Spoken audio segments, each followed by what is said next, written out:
Happy Juneteenth, everybody. And I know I blocked people entirely too much. And this time I did a whole delete and block. Okay. Oops, sorry.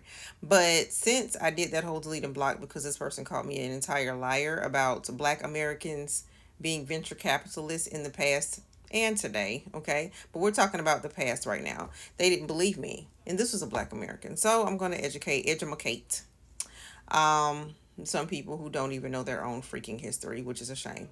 Okay? So right now I'm going to rattle off my favorite three, well, not my favorite three, but the ones that come to mind like right off the top.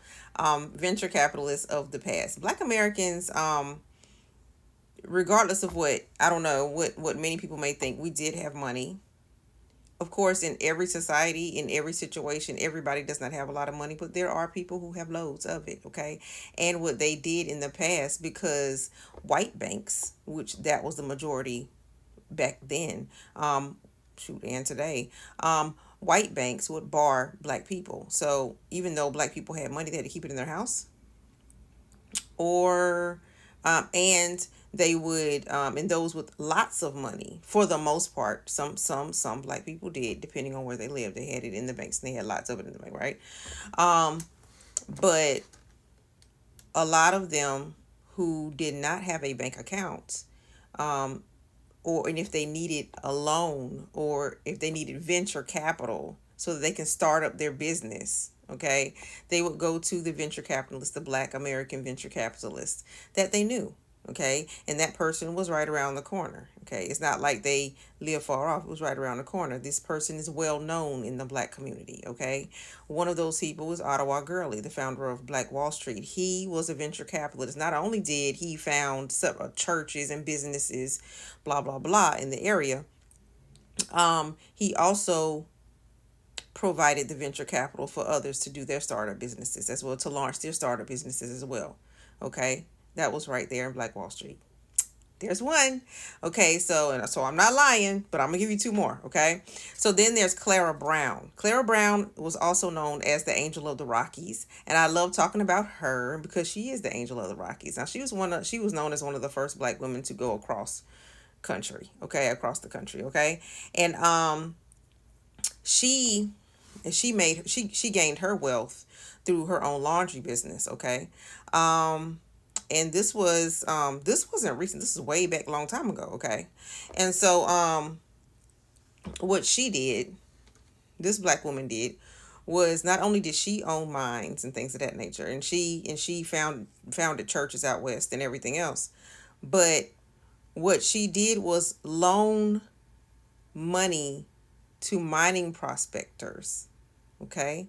She would loan them money. She would help them with their startups, black and white, because she had the dough. That's something called grub staking. So what is grub staking or grub stake? Well, that term came about in the I'm gonna show it to you, in the 1800s, and it became famous, right? It became famous in the 1800s when it came to the California Gold Rush, and this was around the time where the Angel of the Rockies, Clara Brown, was doing all this wonderful things like venture capitalism. Okay, so let me show you what the definition of that is. The meaning of grub stake is supplies or funds furnished in mining prospector on promise of a share in his discoveries. Oh, by the way, here's a simpler definition. Okay, this is number 2 definition. Okay, so money advanced for any enterprise. Money advanced for any enterprise. But since I'm so unbelievable, right? So I'm gonna show you something else, okay? Because I do read the papers a lot, and I love what I write. Black history. What the flip? You think I don't know what I'm talking about? So watch this. Aunt Clara Brown wins love of Coloradans through generosity. Generosity. This black woman right here. Yeah, generosity for friends and fellow enslaved. Now watch this. Her generosity was so great that for a number of years she would grub stake prospectors. Okay, so number 3. Now this is the big one. This is the big one. John Don Juan Knight. Oh, John Don Juan Knight. Okay, so I know you don't know him, because if you did, you wouldn't have called me a liar. Okay, so this was a major venture capitalist. When I say God, you're not even going to believe what he did, okay? But I'm going to tell you. So you'll believe it, maybe, okay? He loaned out of his own funds the entire nation of Guatemala. Yeah. Over 100,000 like pounds or something like that. Oh yeah, because he was just that paid. Oh yeah.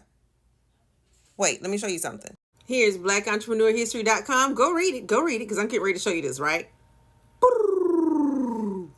John Don Juan Knight, formerly enslaved, mahogany and gold mine owning millionaire of the 1800s. Oh, happy Juneteenth, happy Juneteenth, happy Juneteenth. Now, if you still don't believe that there were venture capitalists back then, okay, we don't even want to talk about Harlem, okay, because Harlem, African Americans owned $60 million worth of real estate in Harlem. Yeah, Harlem was black owned. 60 million back then. So today 60 million, but back then 60 million. Yeah. Calculate that. So yeah, so since my lying behind, I'm gonna tell you some more. Today you might want to check out Serena Williams. Yeah, because she's a venture capitalist as well. Yeah. From Compton. Happy Juneteenth.